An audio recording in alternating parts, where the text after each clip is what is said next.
Hope you enjoy everyone. Thanks for watching. This is Sellavin Alex giving my latest review on Yu-Gi-Oh! Arc 5, episode 120, Battle Beast.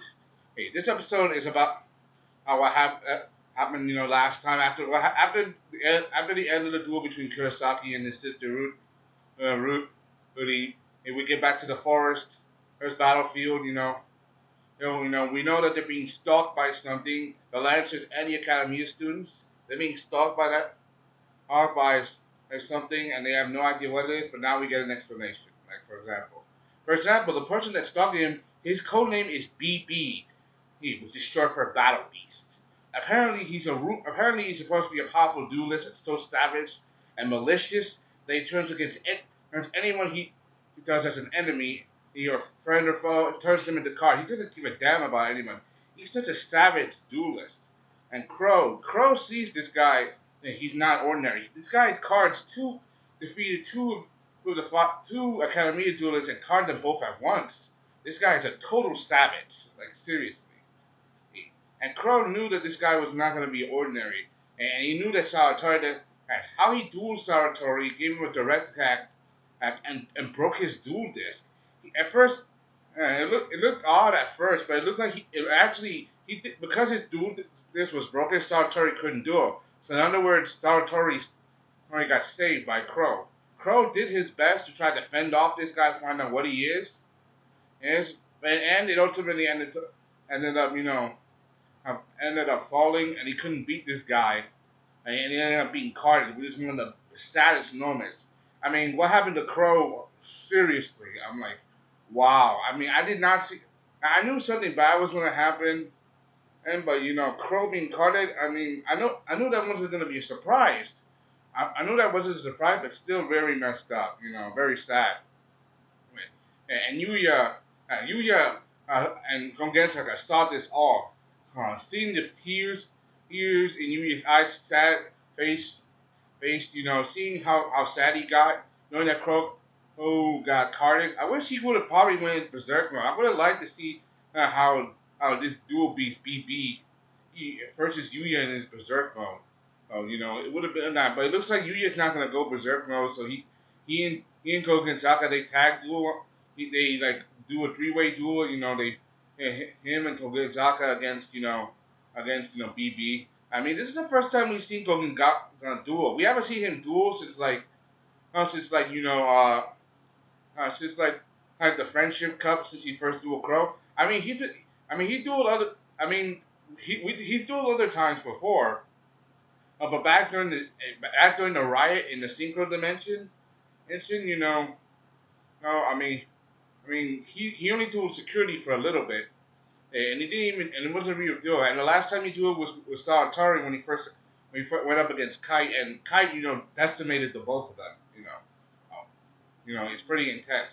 We also get to see, that Sander, the instructor, knew about BB, that he was in the forest. He did this to test his students, hoping that they will defeat BB and become stronger for it. But it ultimately backfired. And all the other people who are watching, they knew about the existence of BB, but he was just a rumor. Well, rumors sometimes come true, and they knew how, and they were scared, and they were very scared when they thought of the thought of him. Like, that means that this guy is such an imposing presence, and that people who heard about him only heard about it from movie, and those who get to see him up close and personal, they definitely don't live to tell a tale. Overall, we all know what happens when you lose a duel.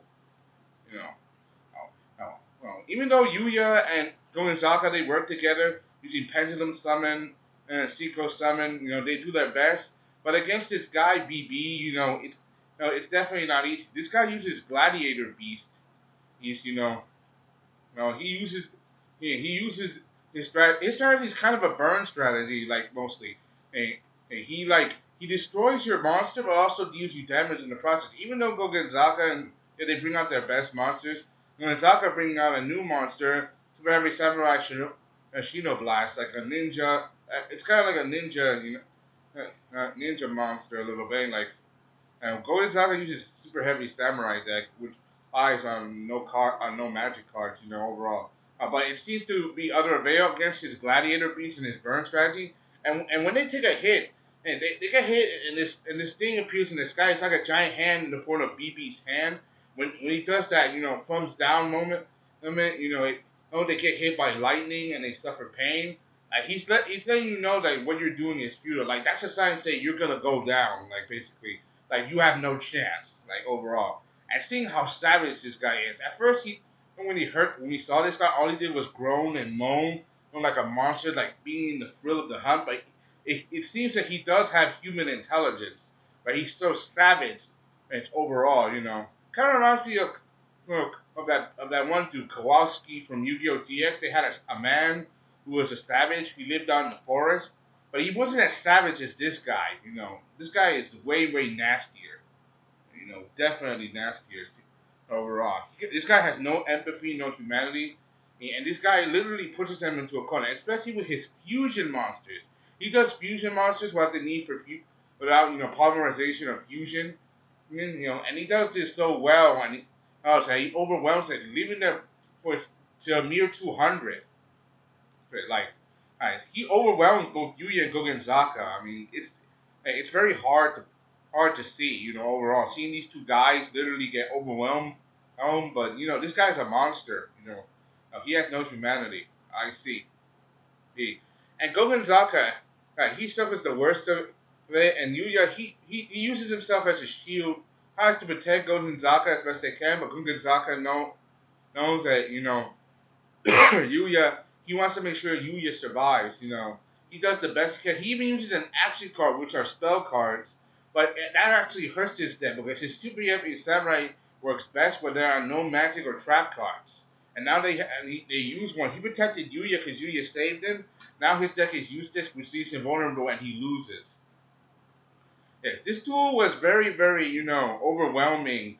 Seeing these two guys, seeing both Yuya and Gugenzaka getting overwhelmed this way, is pretty disheartening.